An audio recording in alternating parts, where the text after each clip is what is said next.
만들어지는 병 조현병에서 여러분들이 한이양이라고 아마 이 그림으로 자기의 마음을 표현했던 사례. 저는 제가 이상하다고 못 느꼈는데 그렇죠. 저를 음.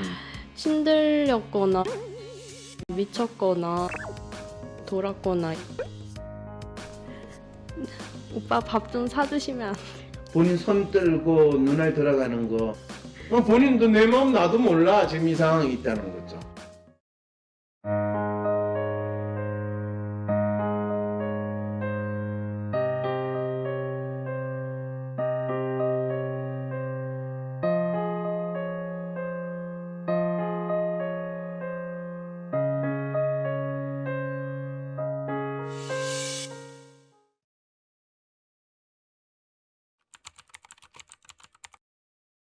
본인이 처음 네. 맨 처음 약을 먹었을 때 혹시 기억이 나요?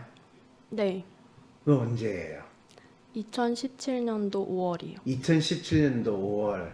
그때 약 먹었을 때 어떻게 해가지고 약을 먹게 됐는지 한번 기억나는 대로 이야기해 볼래요?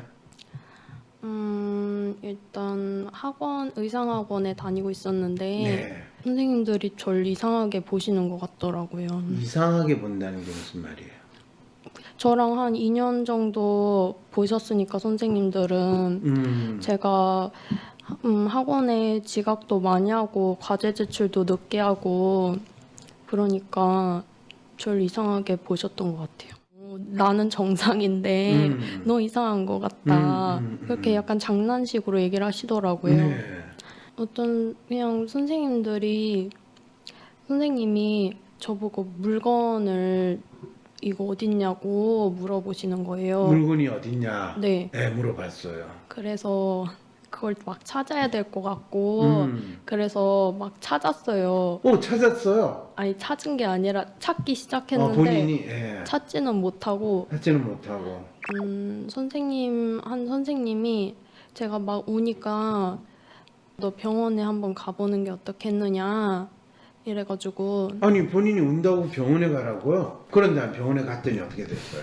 병원에 가서 제가 친구랑 싸웠었거든요. 네. 친구 얘기 좀 하고 그때 동생이랑 엄마랑도 같이 갔었는데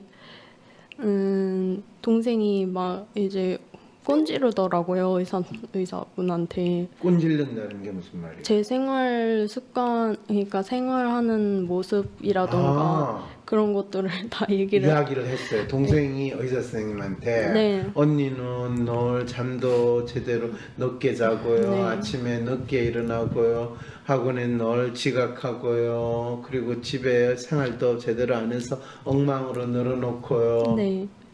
그래서 뭐 중증 우울증이다. 중증 그리고- 우울증이다. 밖으로도 잘 안 나가고 네. 말도 안 하고요. 네. 그리고 피해망상 뭐 이랬었어요. 피해망상이다. 네.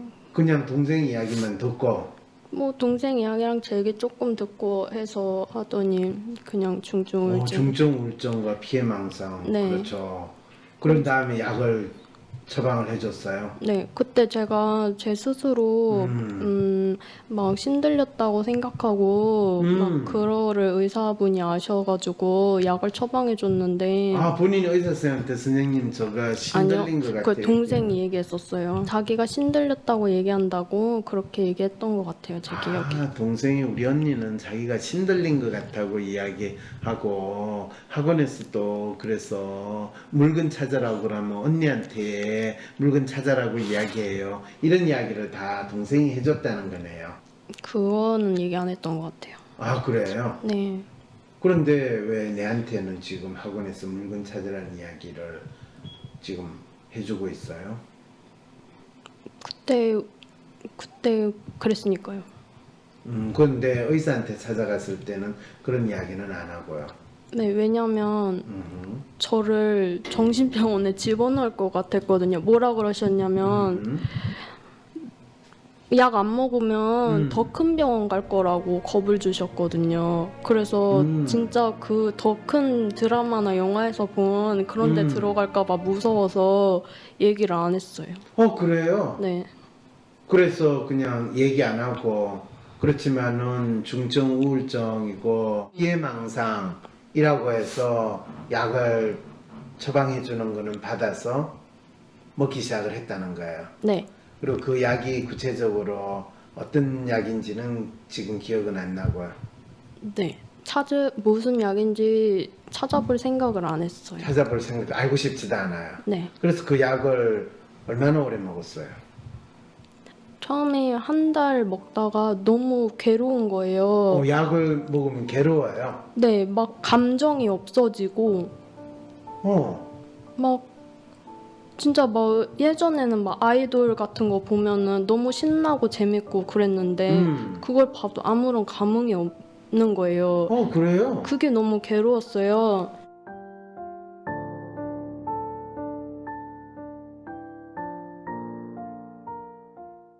그래서 그냥 감정이 어차피 사는 게 무덤덤하게 살아야지 뭐 특별히 감정을 가지려고 그래요?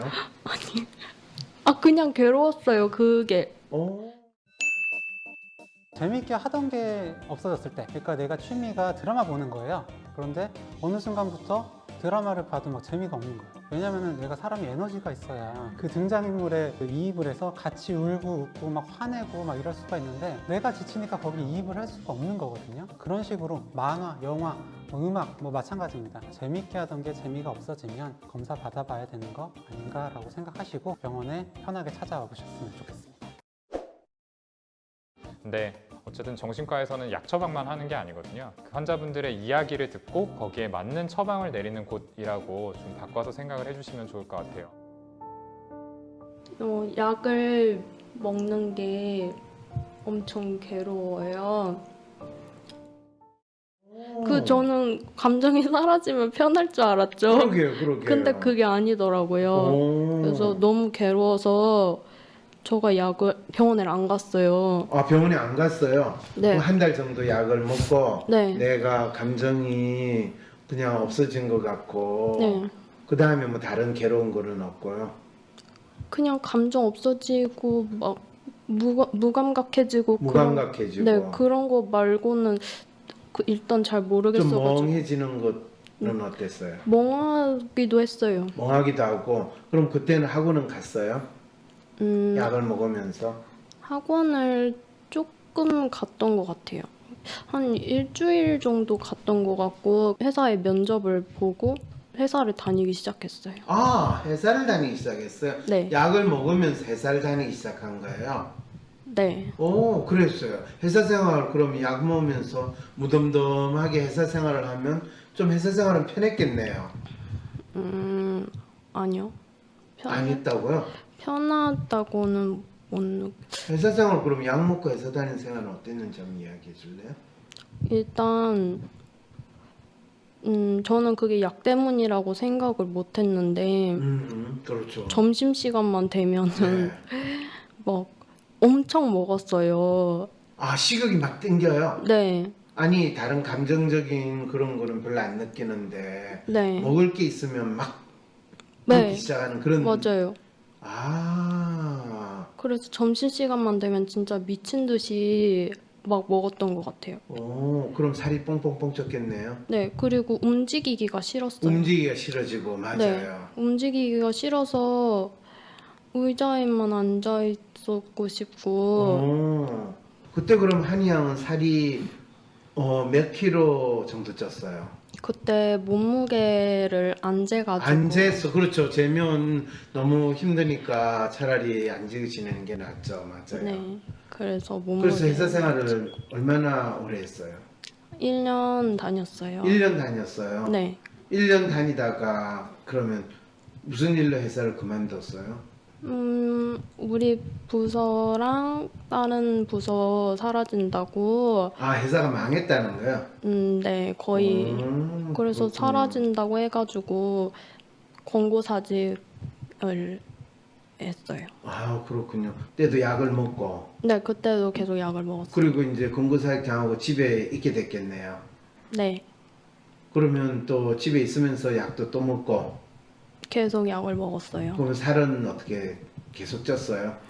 찌다가 너무 찌니까 네. 운동을 해야겠다 싶어가지고 헬스장을 끊어서 헬스를 했었어요. 그랬어요. 그래서 살을 한 7kg인가 8kg인가 그 정도 뺐었는데 네, 약을 먹으면서 오. 했었는데 그러다 다시 쪘어요. 한 거의 60 찍었었는데 60 찍었는데 그래서 50 초반대까지 뺐던 거 50 초반대까지 뺐고 얼마나 오랫동안 집에 있다 그 다음에 언제 병원을 가게 된 거예요? 2017년 4월 5월 달에 약을 먹기 시작해가지고 네. 2020년 봄까지 약을 먹고 나를 찾아오기 전날 약을 안 먹고 네, 안 먹고 그 다음날 내한테 상담을 하러 찾아왔고 네, 그리고 한 2주 정도 네, 있으면서 살이 엄청 빠지고 네, 그러면서 2주 후에 상담을 받으러 오려고 했는데 그날 네, 정신병원에 입원하게 되는 일이 벌어진 거죠. 네. 그전에는 정신병원에는 입원한 적이 입원한 적은 없어요. 없고요. 네, 아, 그렇군요. 그럴 때 부모님이나 또 의사는 본인이 약을 안 먹었기 때문에 재발했다라고 이야기를 하고 네. 그 이후로 어머님은 본인이 약을 먹는지 안 먹는지 엄청나게 감시를 하는 네, 그래서 억지로 지금 약을 먹고 있는 상황인데 네, 본인은 그 약을 먹는 게 엄청 괴롭고 힘들다. 네, 그런데 동생이나 엄마는 언니가 지난번에 정신병원에 입원될 그 일은 약을 안 먹기 때문에 발작적으로 옛날 언니가 보였던 이상한 행동이 재발한 거야. 이렇게 이야기를 하는 거죠. 그죠? 얘기는 안 하는데 그냥 그런 불안감을 갖고 있는 것 같아요. 그렇죠. 이번에 정신병원에 입원하고 나서 그 의사는 본인한테 무슨 병명을 줬는지는 아세요? 몰라요. 몰라요. 네, 근데 아빌리파이라는 걸 봤을 때 아빌리파이는 어린애들 ADHD 주의력 결핍 과잉 행동 장애라고 진단할 때도 아빌리파이 그 약을 처방을 하고 물론 본인처럼 조현병이라고 진단받을 때도 처방하고 중증 우울증에도 처방하는 이게 참 만능 약이에요. 네. 그 그건 알고 있죠. 의사분이 예. 저한테 당신 아빌리파이 먹는 게 다른 약 먹이면은 일상생활도 못한다. 그렇기 때문에 너가 아빌리파이를 먹어야 하는 거라고 하시더라고요. 아, 다른 약을 먹으면 완전히 축 늘어져 가지고 거의 뭐 코끼리도 잠들게 하는 약인데 아빌리파이는 이 약간 좀 힘들게 하는 정도고 일상생활을 할 수 있게 되니까 이게 얼마나 좋은 약이냐 이런 말씀을 해줬다는 거네요. 네. 세상에. 그래서 의사 선생님 감사합니다. 저를 일상생활이라도 해줄 수 있는 이 아빌리파이를 주셔서 그렇게 인사는 드렸어요. 아니요. 이분이 진짜 조금 감사함을 표현해야죠. 그럼 다음에 아빌리파이 하나 더 줄 수도 있는데. 아, 그런 말씀도 하셨어요. 네. 다른 환자들은 네. 막 당신 먹는 거는 5mg인데 다른 사람들은 막 20, 30 이렇게도 먹는다. 네. 그러더라고요. 그러게 너는 뭐라고 작게 먹으려고 그러냐. 이거 다이어트에는 크게 도움이 안 된다. 뭐 이런 주로 이야기를 하셨다는 말인가요? 네. 뭐 그렇게까지 했겠어요. 근데 어쨌든 본인이 별로 얼마 안 되는 약 먹는데 뭐 그거 가지고 걱정하냐 라는 식으로 이야기를 했겠네요. 네. 지금 약 먹고 있죠? 네. 어제도 먹고 잤죠? 네. 무슨 약을 먹고 있는지는 알고 있죠? 네. 그 약이 무슨 약이었죠? 아빌리파이랑 그리고 아빌리파이 그 다음에 벤즈트로핀정. 벤저토핀정 네. 그 다음에 또 하나가 더 있었죠? 그게 리페리돈정인데 리페리돈정. 그거를 안 먹기 이제 시작했어요. 리페린존 지난번 라이브 상담한 이후로 뺐어요. 빼달라고 이야기하니까 빼줬어요. 아니요. 처음엔 저는 아빌리파이를 빼고 싶어가지고 네. 의사분 아니 본인이 약에 대해서 뭘 안다고 아빌리파이를 빼달라고 또는 빼고 싶다고 이야기를 해요? 일단 그 황심소 보면서 네. 아벨리파이 부작용에 대해서도 보고 제가 인터넷으로도 찾아보고 하니까 제가 지금 겪고 있는 증상들이 그거 부작용인 게 있는 거예요. 그래서 그거는 이 어떤 의사분이 황심소로 보내온 사연에서 네. 아빌리파이 부작용이 이렇다라고 이야기했는데 네. 본인이 겪고 있는 게 본인의 의사가 말하는 병의 정상이 아니라 아빌리파이 그 약의 부작용일 거다라는 것을 본인이 느끼게 됐다는 거죠. 네. 그래서 아빌리파이 약은 안 먹고 싶다라고 해서 네. 이 의사한테 이야기했더니 의사는 그거는 안 된다 네. 라고 하면서 리페리돈이라고 그랬나? 네. 그거는 안 먹도록 해준다 네. 라고 하는데 리페리돈이라는 그 약은 뭐에 처방이 된다는 거는 들어보셨어요? 아니요. 안 들어보셨어요? 네. 그것도 인터넷에 한번 찾아봐요. 네. 계속 너무 피곤하다. 진짜 괴롭다. 일요일만 되면은 맨날 잠만 잔다. 움직이려고 노래 틀고 해봐도 곧 있으면 또 침대에 누워있고 너무 불편하다. 제가 약을 안 먹고 싶다. 이렇게 얘기했었거든요. 그랬더니 의사는 뭐래요? 그게 약 때문일 수도 있고 아닐 수도 있겠네요. 이러면서 약 때문일 수도 있고 아닐 수도 있겠네요. 네. 그럼 약 때문일 수도 있고 아닐 수도 있는 그 두 가지를 다 합하면 그럼 선생님 뭐라고 내한테 이야기하시는 건가요? 약을 줄 수도 있고 안 줄 수도 있네요. 그럼 안 주실래요? 주실래요? 그러면 저하고 선생님 중간에 약을 그냥 주시면 되겠네요. 이렇게 이야기를 해야 되나요? 그런가 봐요. 근데 네. 그리고 저는 이런 말씀도 하셨거든요. 우리가 에디슨이 전구를 발명하고 난 후로부터 인간의 수면 시간이 줄어들었다. 그러면서 원래 사람은 한 10시간 이상은 자줘야 된다 이러시더라고요. 그리고 특히 저의 뇌가 작게 태어난 것 같기 때문에 그러게 누가 네 뇌를 적게 태어나라고 그랬니? 그래서 잠을 많이 자줘야 된다 그러더라고요. 그렇죠. 내가 네 같은 인간은 잠 안 자도 되고 내가 진짜 의사가 한 이야기예요? 네, 그래서 제가 그랬어요. 오. 그거 얘기 듣고서 생각을 했죠.